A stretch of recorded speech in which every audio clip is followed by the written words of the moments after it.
Welcome to the session, boys and girls. In the previous class, we have discussed how to represent a complex number and what are the operations on it and what are the different properties associative, existence of identity, existence of inverse, commutative property. And we discussed conjugate of a complex number. And in the previous class, I want to mention one thing, ma.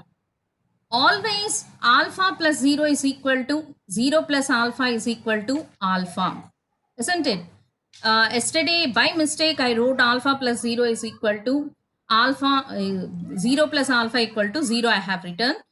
Please note it down and make the changes in your notebook. Alpha plus 0 is equal to 0 plus alpha is equal to alpha. I hope you all written in the same way. So now we are going to discuss today conjugate of a complex number and some problems related to that and some properties, rules of this conjugate, how we denote a conjugate number, and later we solve some problems. If time permits, I will discuss the square root of a complex number. Is it visible to all of you? Whether my screen is visible to all of you, ma? Yes, ma'am. Okay, ma. Okay, good. So, see here, ma. What is a conjugate of a complex number? We already discussed that. What is a conjugate of a complex number? For any complex number, let me highlight that. For any complex number,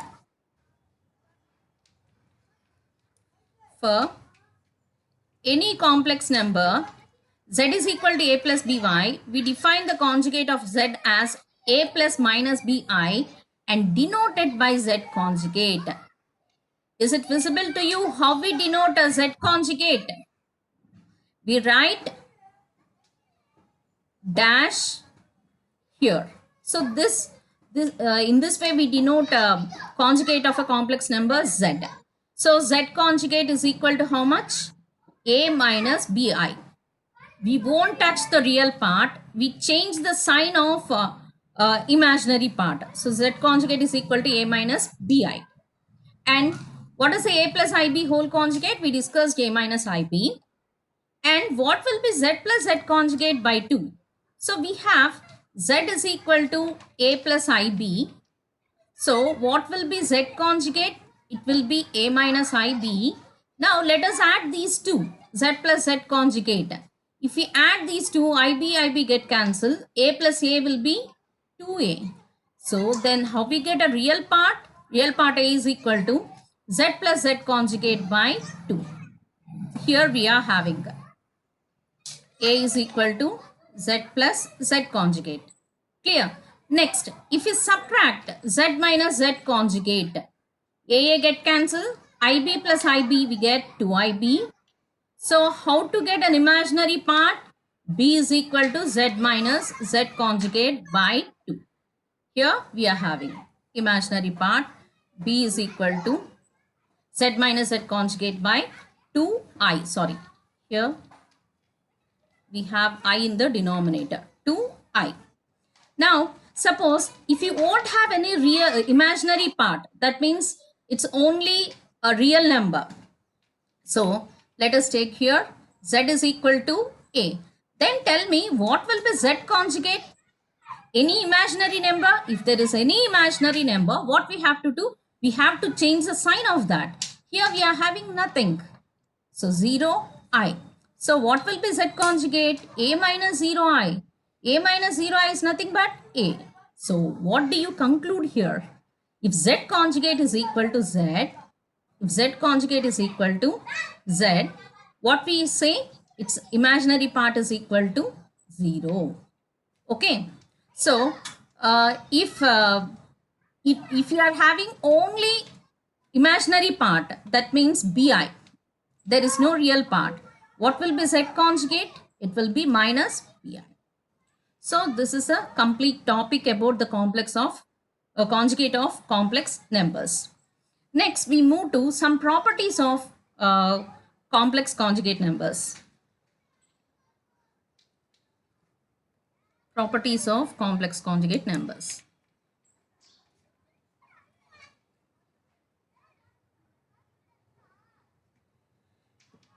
So, see here, ma.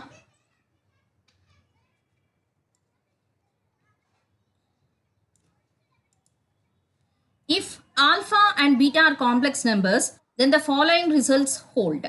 What are those results? Alpha plus beta whole conjugate is equal to alpha conjugate plus beta conjugate.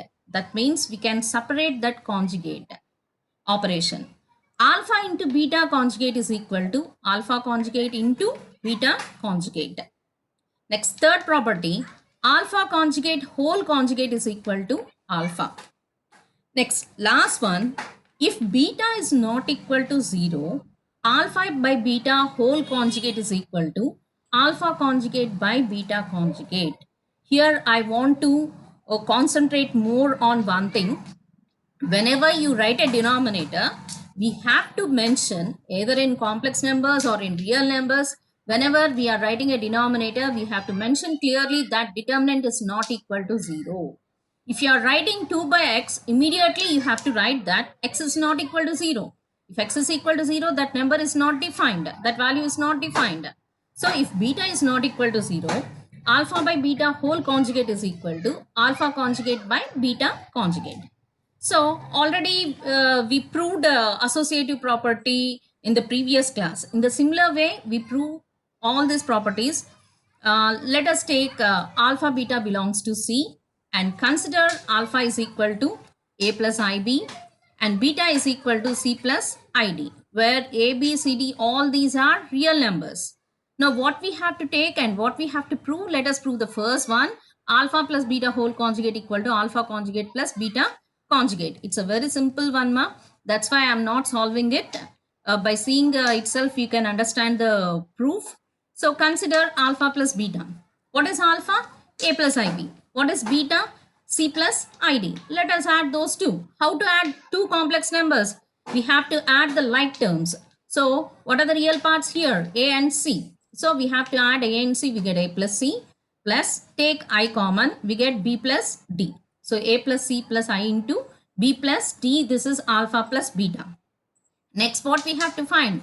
Alpha plus beta whole conjugate. So that is equal to A plus C plus I into B plus D whole conjugate. Conjugate means what we have to do? We have to take minus for imaginary part. So A plus C minus of I into B plus D. So what? Let us take distribute I. So we get, see here, let us distribute I here. So how we write it? We write it as A plus C minus IB minus ID. Bring A minus IB together and C minus ID together. What is A minus ID? It's nothing but alpha conjugate. What is C minus ID? It's nothing but beta conjugate. We got the same thing. So alpha plus beta whole conjugate equal to alpha conjugate plus beta conjugate. Similarly, we can prove alpha into beta whole conjugate. Take it as an assignment. You can solve it. And alpha conjugate whole conjugate. What is minus of minus? It is plus. In the similar way, what is alpha conjugate whole conjugate? When we are applying conjugate 2 times, we get the same value, alpha. Next, move to the last one, alpha by beta whole conjugate. So alpha by beta whole conjugate. See here, alpha by beta. Let us take this as gamma. Then what will be alpha? Gamma into beta. So applying conjugate on both sides. Alpha conjugate is equal to gamma beta whole conjugate. From the previous, we can say it is equal to gamma conjugate into beta conjugate. So from this, what we can write? Gamma conjugate is equal to alpha conjugate by beta conjugate. If beta is not equal to 0, definitely beta conjugate will not be equal to 0. So no need to mention that. It's enough if you mention here beta is not equal to 0. Beta is not equal to 0. So these are the properties of conjugate. So let us go through it once. Alpha plus beta whole conjugate equal to alpha conjugate plus beta conjugate. Alpha into beta conjugate is equal to alpha conjugate into beta conjugate. Alpha conjugate whole conjugate is equal to alpha. If beta is not equal to 0, alpha by beta whole conjugate equal to alpha conjugate by beta conjugate, provided beta is not equal to 0. So we completed the properties of conjugate. Let us move to the problems. Let us solve one problem.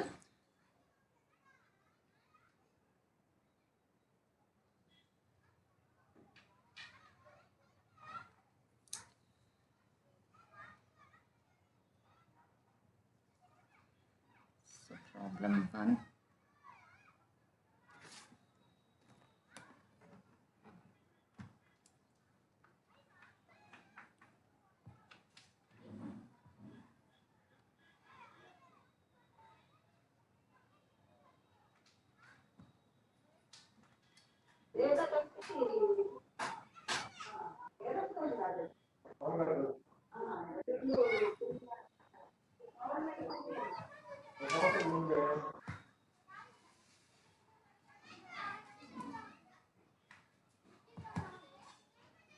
Yeah, here we have problem 1.